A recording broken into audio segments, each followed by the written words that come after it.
Perkenalkan, nama saya Radit Adita. Di sini saya akan menjelaskan sistem politik menurut David Easton.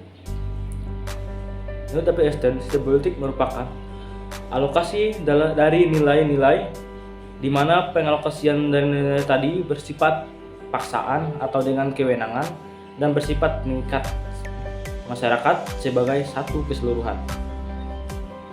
Menurut Easton, suatu sistem politik memiliki ciri-ciri tertentu, yaitu yang pertama, ciri-ciri identifikasi yang menggambarkan unit-unit dasar dan membuat garis batas yang memisahkan unit-unit tersebut dengan lingkungan luarnya. Terus dari unit tersebut terdapat yang pertama, unit-unit sistem politik. Unit-unit adalah unsur yang membentuk sistem politik yang berwujud pada tindakan-tindakan politik. Unit-unit ini adalah lembaga-lembaga yang bersifat otoritatif untuk menjalankan sistem politik seperti legislatif, eksekutif, yudikatif, partai politik, lembaga masyarakat sipil, dan sejenisnya. Unit-unit ini bekerja dalam batasan sistem politik, misalnya dalam cakupan wilayah negara atau hukum, wilayah tugas, dan sejenisnya. Terus ada batas-batas. Suatu sistem selalu berada dalam atau dikelilingi oleh lingkungan yang berupa sistem-sistem lain. Cara berfungsinya suatu sistem sebagian merupakan perwujudan dari upayanya menanggapi keseluruhan lingkungan sosial, biologis, dan fisiknya.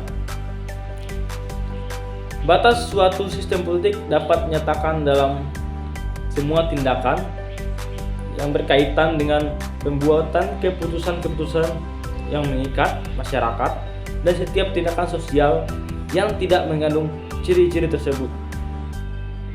Terus, yang kedua ada input dan output. Agar supaya sistem bekerja dengan baik, dibutuhkan input-input yang mengalir secara konstan. Input akan membuat suatu sistem itu berfungsi dengan output kita dapat mengidentifikasi pekerjaan yang dikerjakan oleh sistem itu. Apa yang terjadi dalam suatu sistem merupakan akibat dari upaya anggota-anggota sistem yang menanggapi lingkungan yang selalu berubah-ubah. Terus yang ketiga, ada diferensiasi dalam suatu sistem. Anggota-anggota dari suatu sistem paling tidak mengenal pembagian kerja. Minimal yang memberikan suatu struktur tempat berlangsungnya kegiatan-kegiatan itu. 4. Integrasi dalam suatu sistem sosial. Suatu sistem harus memiliki mekanisme yang bisa mengintegrasi atau memaksa anggota-anggotanya untuk bekerja sama walaupun dalam keadaan minimal sehingga mereka dapat membuat keputusan-keputusan yang otoritatif.